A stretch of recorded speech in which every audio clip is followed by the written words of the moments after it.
गुरु प्यारी साध संगत जी, राधा स्वामी जी, प्यारी साध संगत जी, आप सभी के भीतर बैठे कुल मालिक को प्रणाम। आप सभी को प्रणाम। वाणी स्वामी जी महाराज। सत्संग के वचन हैं, शब्द ही सुर, शब्द ही चंदा, शब्द बिना सारा जग गंदा। संगत जी, आज का यह सत्संग बड़ा ही खास और रूहानियत के गूढ़ रहस्यों से भरा हुआ सत्संग है। सत्संग का मुख्य उद्देश्य यह समझना है, आत्मा शरीर के मोह से निकलकर अपने असल की पहचान के काबिल कैसे बनती है। यह आत्मा जो अपने को भूलकर शरीर की ज़रूरतों के लिए इस माया की नगरी में भटक रही है, कैसे यह इस माया की नगरी से निकलकर अपने असल धाम में पहुंच जाए, इसके बारे में भी आज के इस सत्संग द्वारा हमें विस्तार से समझने को मिलेगा। साथ ही आज के इस सत्संग में हमें यह भी समझने को मिलेगा कि ख्याल को आंखों के पीछे इकट्ठा करने से हमें क्या लाभ होता है। अक्सर जब हम सद्गुरु से रूहानियत में तरक्की का तरीका पूछते हैं तो वो हमें आंखों के पीछे ख्याल को इकट्ठा करने का उपदेश देते हैं। उनके इस उपदेश के पीछे क्या कारण है, कैसे हमें आंतरिक अनुभव होना शुरू होते हैं, कैसे हमारा मन ठहरता है, कैसे शब्द सुनाई पड़ता है, आज के इस सत्संग द्वारा इसके बारे में भी हम विस्तार पूर्वक समझेंगे। संगत जी, सब संतों का यह उपदेश है कि शब्द ही मन को ठहराता है, शब्द ही आत्मा को जगाता भी है और शब्द ही आत्मा को परमात्मा तक ले जाता है। पर वह शब्द कहीं बाहर नहीं है। अगर हम उस शब्द को बाहर इस दुनिया में खोजने निकल जाएं तो हम कभी भी उसके रूबरू नहीं हो पाएंगे, कभी भी उसकी मीठी धुन को सुन नहीं पाएंगे। क्या इसलिए कि वह शब्द बाहर मौजूद नहीं है? नहीं, वह शब्द तो बाहर मौजूद है, कण कण में मौजूद है। पर जब तक जीव उसे अपने ही घट में, अपनी इस देह के भीतर नहीं सुन लेता, तब तक उसके कण कण में होने का प्रमाण भी नहीं मिलता। जैसे परमात्मा है तो कण कण में मौजूद, लेकिन बाहर दिखाई नहीं पड़ता। परमात्मा को भी जब तक पहले अपने भीतर ना देख लो, तब तक दूसरों में उसकी झलक नहीं मिलती।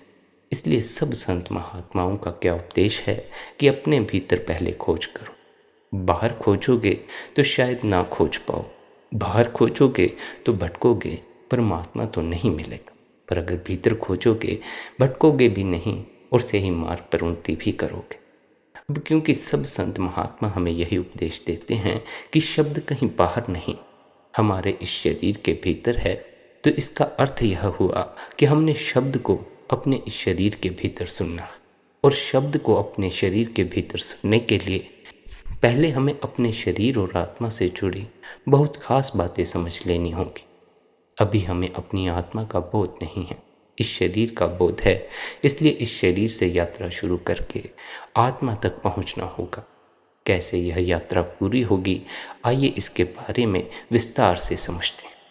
सबसे पहले स्वामी जी महाराज शरीर और आत्मा के बारे में समझाते हुए कहते हैं, यह जो शरीर है यह पिंजरा है, जो आत्मा है वह तोता है। जिस तरह तोता पिंजरे से प्यार करके कई किस्म की बोलियां बोलता है, उसी तरह हमारी आत्मा इस देह के साथ प्यार किए बैठी है और अलग अलग ढंग की बोलियां बोलती है। कभी हम देह में बैठकर हंसते हैं, कभी देह में बैठकर रोते हैं, कभी खुशी महसूस करते हैं तो कभी गमी महसूस करते हैं। आप कहते हैं, अगर तोता पिंजरे का प्यार छोड़ दे तो वह सदा के लिए पिंजरे की कैद से आजाद हो सकता है। इसी तरह अगर हमारी आत्मा इस शरीर में बैठकर इस शरीर का मोह और प्यार छोड़ दे तो यह सदा के लिए शरीर के बंधनों से आजाद हो सकती। लेकिन आत्मा देह के मोह और प्यार में से निकल कैसे सकती है, इसके बारे में समझाते हुए आप फरमाते हैं, अगर यह आत्मा रूपी तोता देह के अंदर आंखों के पीछे ख्याल इकट्ठा करके सच का चोगा चुगना शुरू कर दे, नाम का चोगा चुगना शुरू कर दे, नाम या शब्द रूपी अमृत को अपने अंदर पीना शुरू कर दे, तो हम हमेशा के लिए देह के बंधनों से आजाद हो जाते। जो चीज हमें देह के बंधनों से आजाद करती है वह केवल शब्द की कमाई है, नाम की कमाई है। इसलिए स्वामी जी महाराज कहते हैं, क्योंकि इस शरीर के अंदर बैठकर हम उस शब्द की कमाई नहीं करते, नाम की कमाई नहीं करते, इसलिए हम देह के बंधनों में ही फंसे रह जाते। राजा महाराजा बनकर आ जाएं, चाहे कंगाल बनकर आ जाएं, गधे के जामे में आ जाएं, कुत्ते या बिल्लियों के जामे में आ जाएं, हमारा देह के बंधनों से किसी हालत में छुटकारा नहीं होता। जब भी देह के बंधनों से छुटकारा होगा, केवल नाम की कमाई करके, शब्द की कमाई करके होगा। आप कहते हैं यह जो सब कुछ आप आंखों से देख रहे हो, यह सब कुछ ही परमात्मा ने उस शब्द के जरिए पैदा किया। सबसे पहले शब्द था, सब कुछ उस शब्द ने पैदा किया। जो कुछ पैदा किया है उसे नाश हो जाना है, फना हो जाना। लेकिन इसको पैदा करने वाली वह शक्ति, यानी वह शब्द, वह नाम, कर्ता की वह शक्ति कभी नाश नहीं होती, कभी फना नहीं होती। परमात्मा ने इस ताकत के जरिए ही दुनिया की रचना की। जिस दिन परमात्मा सृष्टि से शब्द को निकाल लेगा, यहाँ प्रलय, महाप्रलय हो जाएगा। प्रलय के समय पृथ्वी पानी में घुल जाती है, पानी को अग्नि खुश्क करती है, अग्नि को हवा उड़ाती है, हवा को आकाश खा जाता। अब यह सवाल पैदा होता है कि शब्द के सहारे खंड ब्रह्मांड किस तरह चलते फिरते नजर आते। आप देखो, यह जो हमारा शरीर है, यह भी तो 5 तत्वों का ही पुतला, यह भी मिट्टी, पानी, आकाश वगैरह का ही बना हुआ है। कौन सी चीज इन 5 तत्वों को इकट्ठा किए बैठी? दिन रात हम संसार में दौड़ते फिरते हैं, काम काज में लगे हुए हैं। जब तक हमारे शरीर के अंदर शब्द की एक किरण, आत्मा मौजूद रहती है, किस तरह 5 तत्वों का पुतला दौड़ता फिरता। जिस दिन परमात्मा आत्मा को शरीर में से निकाल लेगा, यह 5 तत्व नकार हो जाएंगे, हमारी हस्ती ही खत्म हो जाएगी। इसी तरह महात्मा कहते हैं कि उस शब्द के आधार पर ही हमें खंड ब्रह्मांड, सूरज, चांद वगैरह नजर आ रहे हैं। जिस दिन परमात्मा शब्द की ताकत को दुनिया से निकाल लेगा, यहाँ प्रलय और महाप्रलय हो जाए। शब्द ने धरती पैदा की, सूरज पैदा किया, सब दुनिया की रचना पैदा की, और वह शब्द हमारे सबके अंदर दिन रात धुनकारे दे रहा, दिन रात हमारे अंदर बज रहा। इसलिए स्वामी जी महाराज कहते हैं, उस परमात्मा ने दुनिया की रचना शब्द के जरिए की है, और क्योंकि हम देह में बैठकर शब्द की कमाई नहीं करते, इसलिए हमारी आत्मा हमेशा गंदी रहती है। शब्द से दूर रहने के कारण हमारी आत्मा पर गंदे गंदे गिलाफ चढ़े रहते। हमारी आत्मा निर्मल थी, पवित्र थी, लेकिन मन का साथ लेकर अति गंदी, अति मैली हो चुकी है। आप देखो कि बिजली का बल्ब कितनी तेज रोशनी वाला होता है। अगर 15-20 काले टाट उस पर लपेट दो, जहां भी लेकर जाओ अंधेरा ही अंधेरा नजर आए। ना आप उस रोशनी को देख सकते हो और ना उस रोशनी से फायदा उठा सकते। लेकिन टाट लपेटते जाने से बल्ब की रोशनी कम नहीं होती। बल्ब अंदर उसी तरह ही चमक रहा है, परंतु उस टाट को दूर करके ही उसकी रोशनी से फायदा उठाया जा सकता। इसलिए आप बड़े प्यार से समझाते हैं कि आत्मा तो पवित्र है, क्योंकि उस परमात्मा की अंश है, लेकिन माया के जाल में फंसकर, मन के अधीन होकर, कर्मों के जाल में फंसकर, विषय विकारों में फंसकर अति गंदी हो चुकी है, अति मैली हो चुकी है। अगर आप गंदगी के ये गंदे गंदे गिलाफ आत्मा से उतारना चाहते हो, तो एक ही तरीका है कि शब्द की कमाई करो। छुरी पर कितना भी जंग क्यों ना चढ़ा हो, सान पर रगड़ना शुरू कर दो तो आहिस्ता आहिस्ता छुरी साफ सुथरी होकर निकल आती। हम मनमुख पुरुषों के कितने ही बुरे या खोटे कर्म क्यों ना हो, जो नाम की कमाई है सब कर्मों का सिलसिला ही खत्म कर देती है और हमारी आत्मा फिर से पवित्र हो जाती है। गुरु रामदास जी बड़ी सुंदर मिसाल देते हैं कि लकड़ियां लाकर आप कितना बड़ा ढेर क्यों न इकट्ठा कर लो, आग की एक चिंगारी सारी लकड़ियों को जलाकर राख कर देती। लकड़ियों का ढेर क्या है? हम साकत पुरुषों के बुरे या खोटे कर्म और जो हमारे पाप है। चिंगारी क्या है? उस शब्द या नाम की कमाई। कितना ही बड़ा खुश्क घास का ढेर क्यों न लगा, एक आग की चिंगारी सारे घास को जलाकर राख कर देती। इसी तरह हम साकत पुरुषों के कितने बुरे या खोटे कर्म क्यों न हो, शब्द या नाम की कमाई सब कर्मों का सिलसिला ही खत्म कर देती। शब्द की कमाई के साथ हमारी आत्मा पवित्र हो जाती। हम अपने आप को पहचानना शुरू कर देते हैं, परमात्मा को पहचानना शुरू कर देते हैं। वे लोग पवित्र हैं जो अपने आप को पहचानने के काबिल बनते। लेकिन हम अपने आप को पहचानने के काबिल कब बनते हैं, इसके बारे में समझाते हुए आप कहते हैं, जब हम मन और माया के दायरे से बाहर चले जाते हैं, हमारी आत्मा पर से सब गंदे गंदे गिलाफ उतर जाते, फिर रूह नंगी हो जाती है। फिर हमें अपने आप की सोची और समझ आती है, अपने आप का पता चलता। वही चीज हमें मन और माया के दायरे से पार ला सकती है जो खुद मन और माया के दायरे से पार से आती। वह शब्द सचखंड से उठकर हर एक की आंखों के पीछे धुनकारे दे रहा। जब हम अपने आप को शब्द से जोड़ते हैं तो शब्द को पकड़कर हम भी मन और माया के दायरे से पार हो जाते। हमारी आत्मा और मन की गांठ खुल जाती। हम अपने आप को पहचानने के काबिल बन जाते हैं। हम वापस जाकर उस परमात्मा में समाने के योग्य बन जाते। आप कहते हैं, जब गुरुमुखों के उपदेश पर चलकर शब्द या नाम की कमाई करोगे, आपका त्रिकुटी से छुटकारा हो जाएगा और आप भ्रम से पार चले जाओगे। फिर आप अपने आप को पहचानने के काबिल बन जाओगे और उस मालिक को भी पहचानने के काबिल बन जाओगे। आप बड़े प्यार से कहते हैं, हमारी आत्मा बिल्कुल पवित्र थी। यह माया के जाल में फंसकर मन के अधीन होकर अति गंदी और मैली हो चुकी। अगर आप इसको फिर से निर्मल या पवित्र करना चाहते हो, इसके गंदे गंदे गिलाफ उतारना चाहते हो, तो एक ही तरीका है कि इसको अंदर शब्द के साथ जोड़ो, नाम के साथ जोड़ो। आप कहते हैं, हम दुनिया के सब जीव बड़ी मोटी मति वाले हैं, खोटी बुद्धि वाले। यह ठीक है कि हमें आलिम फाजिल हैं। हमने इतने बड़े हवाई जहाज, बड़े बड़े टैंक और एटम बम बना लिए।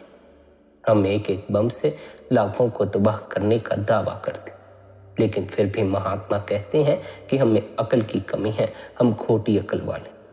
हम थोड़ा सोच विचार कर देखें कि परमात्मा ने हमें अकल बख्शी थी कि हम रचना में आकर रचना करने वाले की खोज कर सकें, अपने मन को उसकी भक्ति में लगा सकें, उसके प्यार में लगा सकें। लेकिन यह कैसी अकल है जिसके अधीन होकर भाई भाई का दुश्मन है, कौम कौम की दुश्मन है, मजहब मजहब का दुश्मन। यह कैसी अकल है जिसके अधीन होकर हम एक दूसरे के खून के प्यासे बने बैठे। बाप लड़के को बर्दाश्त नहीं कर सकता, लड़के बाप के खून के प्यासे हुए बैठे। यह हमारी अकल है। इसलिए महात्मा कहते हैं कि दुनिया के जीव खोटी मति वाले हो चुके हैं। असली अकल वाले वे कब बन सकते हैं? जब शब्द की कमाई करनी शुरू कर देंगे, नाम की कमाई करनी शुरू कर देंगे। जब मन की मति छोड़ देंगे, आत्मा की मति से काम लेंगे, तब कहीं जाकर असली अकल वाले बन सकेंगे। यह मन तो काल का एजेंट है। काल कभी नहीं चाहता कि जीव उसके दायरे से निकलकर वापस जाकर परमात्मा के साथ मिल सके। वह जीव को हमेशा ऐसे चक्रों में ही फंसाए रखता है कि इसको बार बार देख के मनों में आना पड़े, जीव मन माया के दायरे में ही फंसा रहे। इसलिए स्वामी जी महाराज प्यार के साथ समझाते हैं कि तुम अक्लमंद होना चाहते हो तो शब्द की कमाई करो, नाम की कमाई करके तुम मन और माया के दायरे से बाहर चले जाओ। आत्मा मन का साथ छोड़ देगी तो तुम असली अकल वाले बन जाओगे।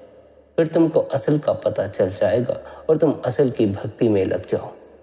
यह दुनिया जिसे नाश हो जाना है, अकल इसको ही असल समझकर इसकी भक्ति में लगी हुई, इसके मोह और प्यार में लगी हुई। यह कैसी अकल है कि जो चीज न किसी की बनी है और न ही किसी की बन सकती है, उसको तो दिन रात अपना बनाने की कोशिश में लगी हुई है। लेकिन जो चीज हमारी अपनी है, जो हमारी अपनी बन सकती है, उसकी तरफ हमारा ध्यान या ख्याल कभी भी जाने नहीं देती। इससे ज्यादा हम और खोटी बुद्धि वाले क्या बन सकते हैं? आप कहते हैं विद्या पढ़ना बड़ी अच्छी चीज है, दुनिया में रहने का तरीका और सलीका आता, लेकिन आप उसके जोर से कभी परमात्मा से नहीं मिल सकोगे। उल्टा बहस करने की आदत पैदा हो जाएगी। हम अपने आप को दूसरों से बेहतर और बड़ा समझना शुरू कर देते हैं और एक दूसरे को नफरत की नजर से देखना शुरू कर देते हैं। संसार की शिक्षा एक दूसरे से आगे हो जाने की शिक्षा है। जब कोई दूसरे से आगे हो जाना चाहेगा तो उसके भीतर दूसरे के प्रति नफरत हो जाना भी स्वाभाविक है। हम अपने बच्चों को दूसरों से आगे होने की दौड़ तो जरूर सिखा रहे हैं, लेकिन हम यह बात भूल जाते हैं कि दूसरों से आगे होने की दौड़ में वे दूसरों से नफरत करना शुरू कर दें। ऐसे इल्म का क्या फायदा जिससे हम दूसरों से लड़ना झगड़ना शुरू कर दें। ऐसे इल्म का क्या फ़ायदा जिससे हम दूसरों से नफरत करना शुरू कर दें। इसलिए आप फरमाते हैं कि अगर आप असली इल्म वाले बनना चाहते हो, असली ज्ञानी बनना चाहते हो, तो केवल शब्द या नाम की कमाई करके ही बन सकोगे। आप देख लो, रावण 4 वेदों का टीकाकार पंडित था, लेकिन मन ने किस प्रकार उसको उंगलियों पर नचा डाला। यही कारण है कि आप बार बार समझाते हैं, अगर तुम असली आलिम फासिल, असली विद्वान बनना चाहते हो तो शब्द की कमाई करो। कबीर साहिब ने, गुरु नानक साहिब ने कौन से स्कूल या कॉलेज में जाकर तालीम पाई थी, लेकिन मालिक की बख्शीश से उन्हें सारा ही ज्ञान अंदर हासिल हो गया। अगर असली ज्ञान हासिल करना चाहते हो तो केवल शब्द की कमाई करके हासिल कर सकते हो, केवल नाम की कमाई करके हासिल कर सकते हो। और उस ज्ञान को हासिल करने के लिए कहीं जाने की आवश्यकता भी नहीं पड़ती। अपने इस देह के भीतर बैठकर ही उस ज्ञान को हासिल किया जा सकता। आप फरमाते हैं, हम सब दुनिया के जीव सुख और शांति हासिल करना चाहते हैं, लेकिन सुख और शांति हासिल करने के लिए हमारा ध्यान किस तरफ जाता है? हम बेटे बेटियों में, कौमों, मजहबों, मुल्कों की मान बढ़ियाई में, दुनिया की धन दौलत में, दुनिया के ऐशो इशरत, शराबों कबाबों में सुख ढूंढते हैं। जितना इधर से सुख और शांति ढूंढने की कोशिश करते हैं, हम दिन रात उतना ज्यादा दुखी होते चले जा रहे हैं। ये जो सुख नजर आते हैं, आहिस्ता आहिस्ता समय पाकर दुखों के अंदर तब्दील हो जाते। इनसे हासिल किया गया सुख ज्यादा लंबे समय के लिए नहीं टिकता। जो सुख लंबे समय के लिए नहीं टिकता, जो सुख घड़ी भर के लिए ही टिकता है, उस सुख के पीछे अपनी जिंदगी को बर्बाद कर देना बहुत ही बड़ी मूर्खता की बात है। हमें परमात्मा ने समझ बख्शी हुई है, लेकिन हम समझदार बनने की बजाय मूर्खताओं के शिकार होते चले जा रहे हैं। हम लोगों को देखते हैं बाहर सुख ढूंढते हुए, हम भी उन्हें देखकर बाहर ही सुख ढूंढने में लगे रहते हैं। असल में हमें लोगों के झूठे चेहरे ही नजर आते हैं, मुस्कुराते हुए चेहरे ही नजर आते हैं। उनके भीतर छिपा हुआ दुख, उनके मन में छिपा हुआ दुख हमें कभी नजर नहीं आता। हम किसी के अंदर थोड़ी झांक सकते हैं कि वह अंदर से पीड़ित है, दुखी है कि सुखी। हम तो केवल बाहर से ही देखकर अंदाजा लगाते हैं यह व्यक्ति सुखी है या दुखी है। आमतौर पर जो व्यक्ति संसार में सुख खोजता है, उसे हर पल अपने चेहरे पर झूठी मुस्कान लेकर घूमना पड़ता। उसकी झूठी मुस्कान देखकर, उसका हंसता चेहरा देखकर बहुत से लोग इस भ्रम में पड़ जाते हैं कि शायद संसार में सुख है। वे भी फिर संसार में सुख खोजने की दौड़ में पड़ जाते।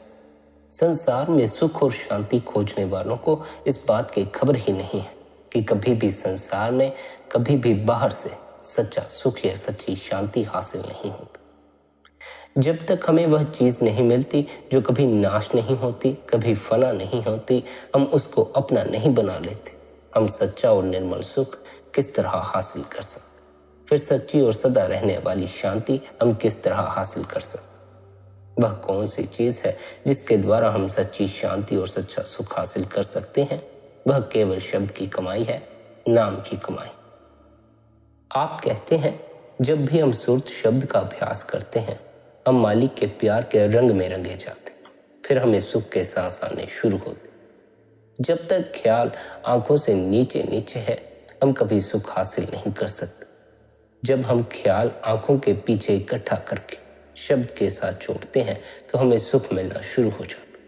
फिर हमें अपने घर का पता चल जाता है, घर के रास्ते का पता चल जाता। आप देखो, अगर कोई जंगलों पहाड़ों में भटकता फिरता हो, उसको अपना घर ना मिलता हो, अगर उसको एकदम अपने घर जाने की सड़क मिल जाए, दूर से घर दिखाई देना शुरू हो जाए, उसके मन में कितनी खुशी महसूस होती। इस तरह हम इस अज्ञानता के अंधेरे में किस तरह दिन रात शांति ढूंढते फिरते। जब गुरमुखों के पास जाकर अपने घर जाने के रास्ते का पता चल जाता है, मन में घर जाने का शौक और प्यार पैदा हो जाता है, घर पहुंचने का भरोसा हो जाता, तो अपने आप ही अंदर खुशी और शांति आनी शुरू हो जाती। महात्मा समझाते हैं कि आंखों के नीचे नीचे दुख है, सुख केवल आंखों के ऊपर जाकर ही हासिल कर सकोगे। आत्मा की अपने असल की तरफ कुदरती कशिश है। जब तक हम आत्मा को अपने असल की तरफ नहीं जाने देंगे, इसके सुख और शांति प्राप्त करने का सवाल ही पैदा नहीं हो सकता। लोहे की सुई हमेशा चुंबक की तरफ कशिश रखती, उस पर वजन रख दो, उसकी कशिश तो फिर भी चुंबक की तरफ ही होती, लेकिन भार के कारण वह चुंबक की तरफ जा नहीं सकती। जब वजन उठाओ, सीधी जाकर वह चुंबक के साथ चिपक जाती। इसी तरह हमारी आत्मा पर कर्मों का जबरदस्त बोझा पड़ा हुआ। जब नाम की कमाई करके इस बोझे को खत्म कर लेते हैं, आत्मा फूल जैसी हल्की होकर सीधी जाकर परमात्मा में समा जाती। फिर यह असली सुख हासिल कर सकती है, असली शांति प्राप्त कर सकती। इसलिए स्वामी जी महाराज प्यार से कहते हैं, जब भी आप देह में बैठकर सुख और शांति प्राप्त कर सकोगे, केवल शब्द की कमाई करके, नाम की कमाई करके कर सकोगे। बिना शब्द या नाम की कमाई के दुनिया में कोई भी चीज आपकी भक्ति, आपके प्यार और मोहब्बत के काबिल नहीं है। जो भी जब तक दान पुण्य पूजा पाठ आदि आप कर रहे हो, उस सभी का फल भी नाम की कमाई से ही प्राप्त हो जाता। जब दिन रात हमारी जुबान पर उस मालिक का स्मरण चढ़ा हुआ है, उससे बड़ा जप कौन सा हो सकता। जब हम अपने आप को मालिक के हवाले कर देते हैं, जिस भी हालत में वह रखता है, उसी हालत में रहते हुए उसकी भक्ति में लगे हुए हैं, उससे बड़ा और तप कौन सा हो सकता। जब उस परमात्मा के स्वरूप को प्यार में आकर दिन रात हम साथ साथ लिए फिरते हैं, उससे बड़ी पूजा और कौन सी हो सकती।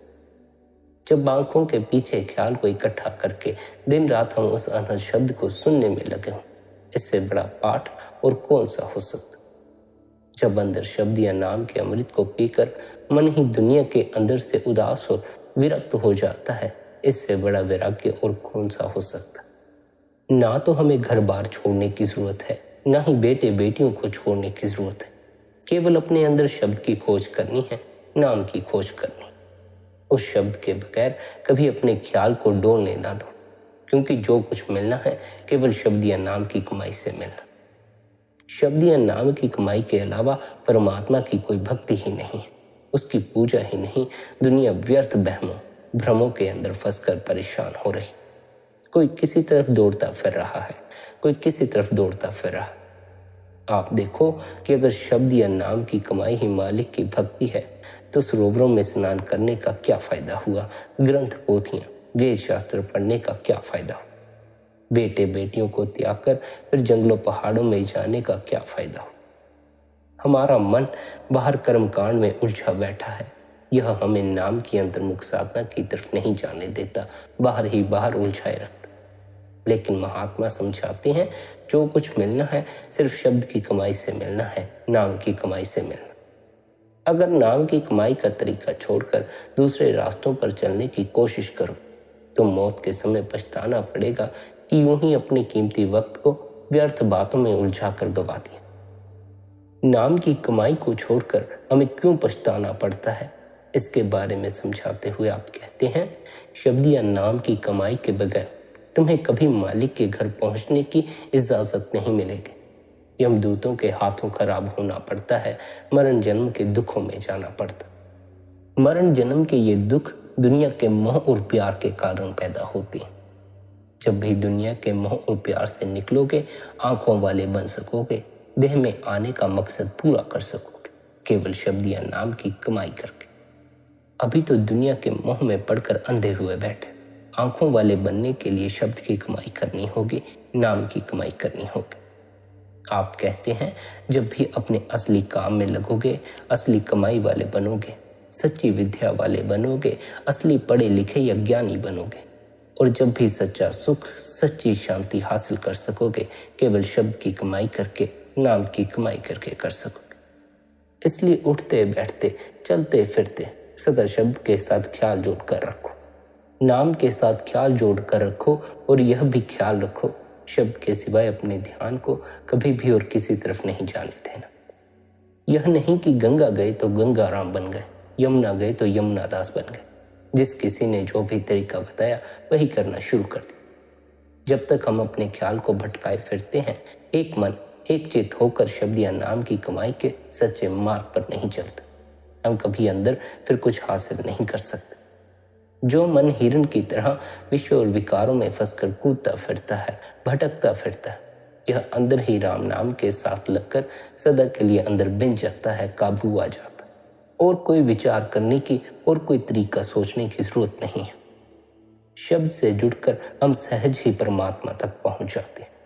इसलिए अपने ख्याल को हर तरफ से निकालकर केवल नाम के साथ जोड़ दो, शब्द के साथ जोड़ दो।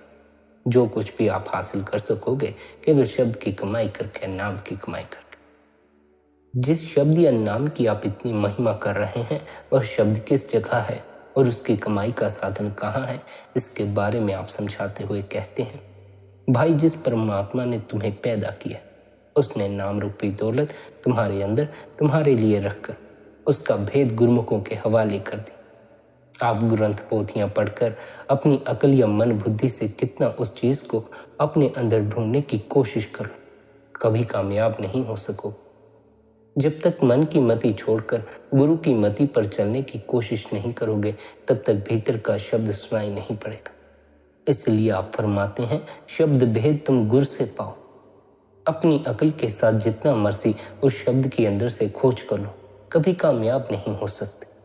अगर शब्द के साथ ख्याल जोड़ना चाहते हो तो उस युक्ति या साधन का केवल गुरुमुखों से पता चलता, साधु संतों और महात्माओं से पता चलता। गुरुमुखों ने घोलकर हमारे अंदर कुछ भी नहीं डालना। नाम की दौलत परमात्मा ने हमारे अंदर हमारी खातिर ही रखी हुई। वे इशारा और तरीका बताते हैं जिस तरीके पर चलकर हम अंदर उस दौलत को हासिल करने के काबिल बन जाते हैं।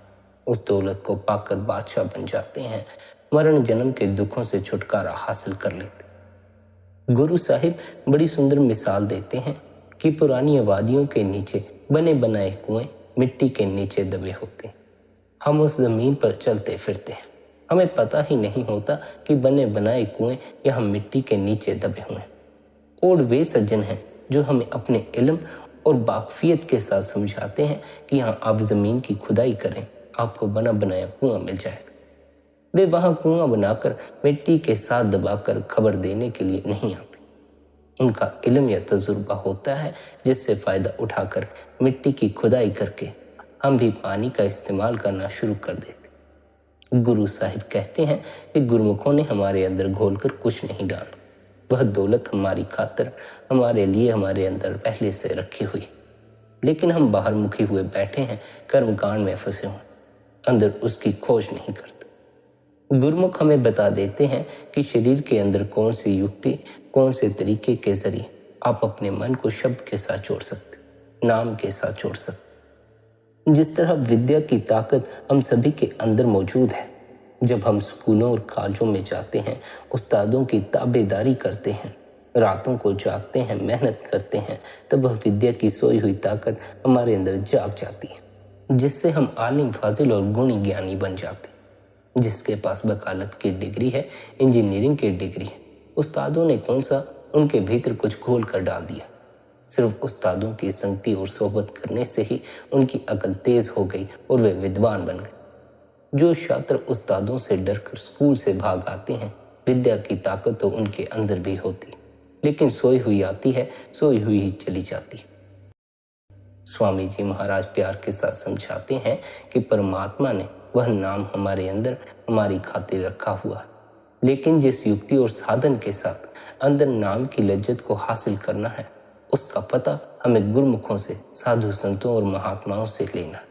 केवल पता ही नहीं लेना है, आप फरमाते हैं, शब्द भेद तुम गुर से पाओ, शब्द माही फिर जाए समाओ। भेद लेकर, तरीका सीखकर इस कदर शब्द या नाम की कमाई करनी है कि उसमें ही जाकर समा जाना। अपनी हस्ती शब्द में लीन कर देनी है, शब्द या नाम का रूप हो जाना। आप कहते हैं, सच्चे शब्द सच समाए। इतनी नाम की कमाई करनी है, इतना उसके साथ अंदर प्यार पैदा कर लेना है कि सच्चे शब्द के अंदर ही जाकर समा जाना, हमें शब्द ही बन जाना। नाम कहीं बाहर नहीं है, नाम हमारे शरीर के अंदर है। गुरुमुखों के जरिए हमें अपने ख्याल को उस नाम के साथ जोड़ना। अगर कोई बीमार है, डॉक्टर से दवा लेकर घर में ही रख देता है, इस्तेमाल नहीं करता, उसके जिस्म के अंदर से बीमारी फिर किस तरह दूर हो सकती। इसी तरह नाम लेने के साथ हमारा देह के बंधनों से छुटकारा नहीं होता। महात्मा जो तरीका हमें बताते हैं, उसके मुताबिक उठते बैठते, चलते फिरते, शब्द या नाम की कमाई करके ही हम देह के बंधनों से छुटकारा हासिल कर सकते। इसलिए हमें हमेशा उठते बैठते अपने ख्याल को उस शब्द या नाम के साथ जोड़कर रखना। जिस वक्त हम आंखें बंद करते हैं हमें अपने अंदर अंधेरा ही अंधेरा नजर आता, लेकिन जब गुरुमुखों के समझाने के मुताबिक सिमरन और ध्यान के जरिए 9 द्वारों से ख्याल को निकालकर आंखों के पीछे इकट्ठा करके शब्द के साथ जोड़ना शुरू कर देंगे, हमें अंदर प्रकाश नजर आना शुरू हो जाए। आहिस्ता आहिस्ता यह सारा अंधेरा हमारी आंखों से दूर हो जाएगा, हमें उस मालिक का नूर और प्रकाश नजर आना शुरू हो जाए। उस अंदर की ज्योति, अंदर के प्रकाश का हर एक महात्मा ने जिक्र किया हुआ। वह राम नाम की ज्योत हर एक के अंदर जल रही है। वह चोरों के अंदर भी है, साधु संतों और महात्माओं के अंदर भी है। वहाँ कौमों, मजहबों और मुल्कों का सवाल ही पैदा नहीं होता। कोई हिंदू होकर अंदर जाए, कोई सिख होकर अंदर जाए, कोई ईसाई होकर अंदर जाए, जो कोई भी आंखों के पीछे अपने ख्याल को इकट्ठा करता है वह अपने अंदर ही उस ज्योत के प्रकाश को देखना शुरू कर देता। जब 9 द्वारों से ख्याल निकालकर आंखों के पीछे इकट्ठा करोगे, आप द्वैत में से निकलकर एकता के अंदर आ जाओगे। वहां आपको ज्योत जलती दिखाई देगी। उस ज्योत को अपने अंदर देखना। जैसे जैसे भीतर देखना शुरू करोगे प्रकाश ही प्रकाश दिखाई देना शुरू हो जाए। शब्द की कमाई करने से आपके रास्ते से अज्ञानता का अंधेरा दूर हो जाएगा। आपका अंतस प्रकाश से भर जाएगा और उस प्रकाश के जरिए आहिस्ता आहिस्ता उस मंजिल मकसूद की तरफ जाना शुरू कर दोगे जहां से शब्द की आवाज आ रही है, शब्द का प्रकाश आ रहा है। आप उस आवाज को पकड़कर अपने असल घर का रुख कायम कर सकते हैं, यानी सचखंड का रुख कायम कर सकते हैं। आप अंतस के प्रकाश के जरिए अपने रूहानी सफर को तय कर सकते हैं। इसलिए शब्द की सहायता द्वारा अपने असल घर का रुख कायम करना है और प्रकाश की सहायता से अपने असल घर पहुंच जाना। सचखंड में उन्हीं को प्रवेश मिल सकता है जिनकी आत्मा निर्मल है, क्योंकि शब्द निर्मल है, पवित्र है। इसलिए जब हम अपने ख्याल को अंदर शब्द के साथ जोड़ते हैं हमारी आत्मा भी निर्मल और पवित्र हो जाती है। वह शब्द सबसे अलग है, सबसे निर्लेप है।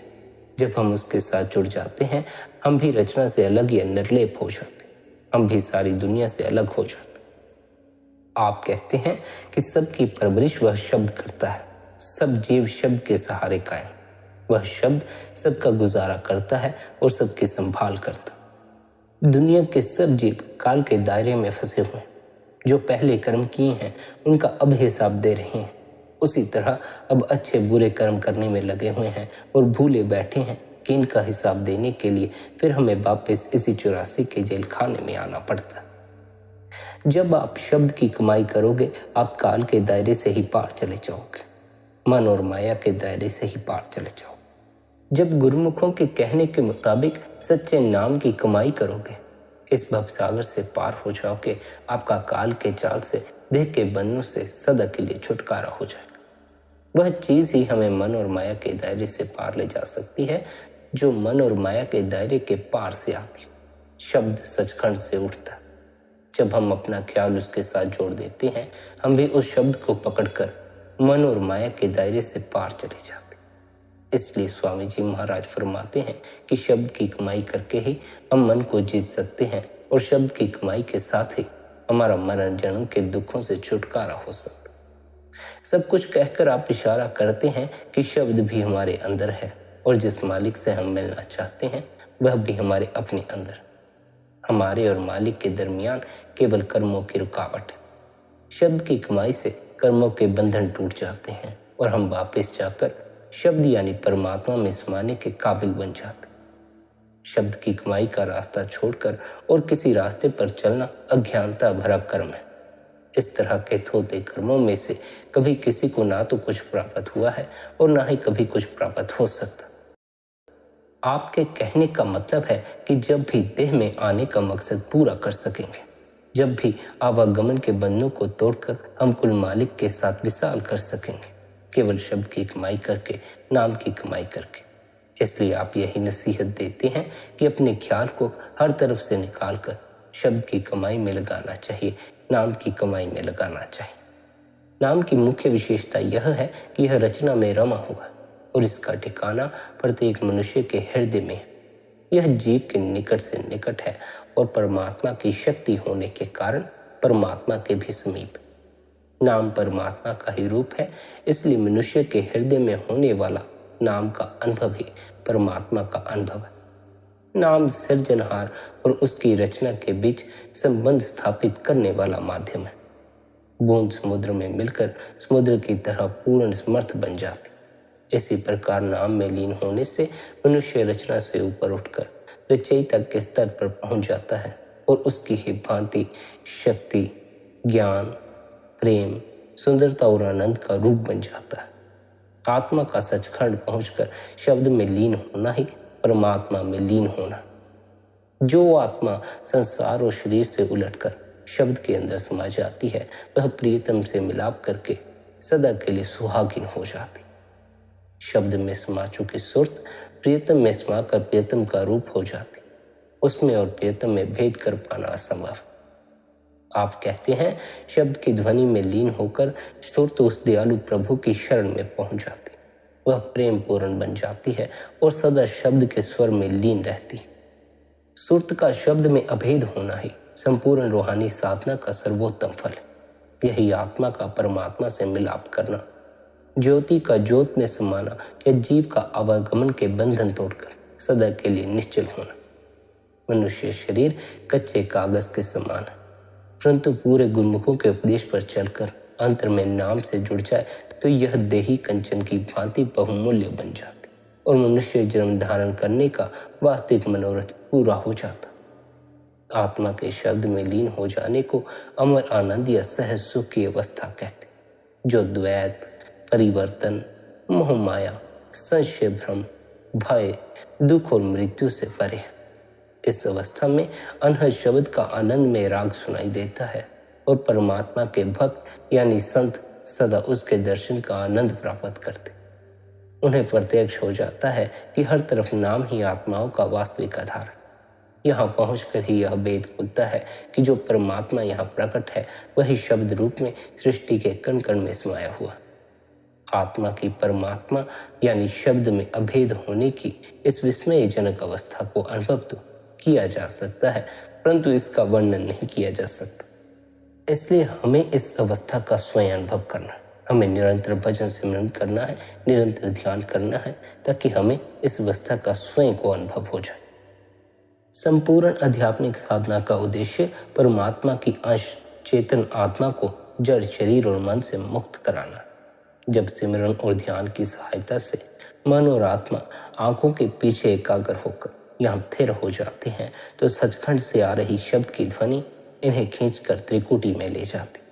त्रिकुटी मन का स्रोत। मन के त्रिकुटी में लीन होने से जब आत्मा मन और कर्मों के प्रभाव से मुक्त हो जाती तो शब्द इसे ऊपर खींचकर 10वें द्वार में ले जाता। 10वें द्वार में शब्द के अभ्यास द्वारा आत्मा अपने निज स्वरूप को प्राप्त कर लेती है और इसके अंदर उच्च मंडलों में जाने की शक्ति जागृत हो जाती। फिर यह शब्द में लीन होकर शब्द के साथ वापिस सचखंड पहुंच जाती है और अमर आनंद की सहज अवस्था प्राप्त कर लेती। आमतौर पर हमारा मन इतनी तेजी से दौड़ता है कि हमें भीतर गूंजता शब्द सुनाई नहीं पड़ता, भीतर गूंजता नाम सुनाई नहीं पड़ता। शब्द की धुनकार को सुनने के लिए हमें पहले इस दौड़ते हुए मन को ठहराना होगा। जब तक हमारा यह मन संसार की तरफ ही दौड़ता रहेगा, हम मन और माया के दायरे से कभी बाहर नहीं जा सकें। हमें पहले इस मन को ठहराना होगा। इस मन को ठहराने के लिए सद्गुरु हमें सिमरन और ध्यान की युक्ति सिखा देते। सिमरन और ध्यान की सहायता से हमें इस दौड़ते हुए मन को वश में करना है। जब तक हमारा यह मन दौड़ में पड़ा हुआ है, हम भीतर वह एकाग्रता कायम नहीं कर सकते जिसके द्वारा कि हम भीतर गूंजते शब्द को सुन सकें। निरंतर सिमरन करते रहने से हम भीतर वह एकाग्रता कायम कर लेते हैं जिसके द्वारा कि हम भीतर गूंजते शब्द को सुन सकते। निरंतर सिमरन और ध्यान करने से हम अपने मन को बाहर भटकने से रोक लेते हैं और इसे भीतर ठहराने में कामयाब हो जाते। जितना आपका मन भीतर ठहरेगा उतना ही आपको सुख और शांति का अनुभव होना शुरू हो जाएगा। जितना आपका मन बाहर भटकेगा उतना ही आपको दुख और तनाव का अनुभव होना शुरू हो जाएगा। असल में हमारे जीवन का तनाव, हमारे जीवन की चिंताएं हमारे इस भटकते मन के कारण पैदा होती। जब भी आप अपने इस भटकते मन को ठहरा लेंगे, आप बड़े हैरान होंगे कि आपके जीवन से सभी चिंताएं और परेशानियां एक ही क्षण में विदा हो गई। जो बाहर भटकते मन को पकड़ लेता है वह बाहर की चिंताएं और परेशानियां भी पकड़ लेता। जो भीतर ठहरे हुए मन को पकड़ता है धीरे धीरे आत्मा भी उसकी पकड़ में आना शुरू हो जाती। लेकिन आत्मा का अनुभव तब तक नहीं होता जब तक हम इस मन के दायरे से परे ना चले जाएं। मन से ऊपर उठकर ही हमें अपनी आत्मा का अनुभव हो सकता है। इसलिए हमें निरंतर भजन सिमरन करना है, निरंतर गुरु द्वारा दिए हुए अभ्यास की पालना करनी है, ताकि हम भी इस मन से परे उठ सकें। हम भी इस मन के पार जो है वह आत्मा उसका अनुभव कर सके। उस आत्मा के अनुभव के बाद हम परमात्मा का अनुभव भी कर सकते। आत्मा की खबर लग जाए तो परमात्मा में समाना हो जाता। हमें परमात्मा में समाकर हमें मनुष्य जन्म के अपने असल उद्देश्य को पूरा करना। मनुष्य जन्म के उद्देश्य की पूर्ति के लिए अपने गुरु महाराज द्वारा दिए हुए अभ्यास की पालना करते रहें, निरंतर भजन सिमरन करें, निरंतर ध्यान करें। प्यारी साध संगत जी, यदि आज का यह सत्संग आपको अच्छा लगा हो तो आज के इस सत्संग को आप अपने मित्रों और संबंधियों के साथ शेयर भी कर सकते हैं। साथ ही आप शबदधुन सत्संग चैनल को सब्सक्राइब करके सत्संग का आनंद ले सकते हैं। बाकी आपकी अपनी मौज है। अपना ख्याल रखें, सबके प्रति भीतर भले की कामना रखें। इतने प्रेम और प्यार से आपने सत्संग को सुना, उसके लिए आप सभी का धन्यवाद। राधा स्वामी जी।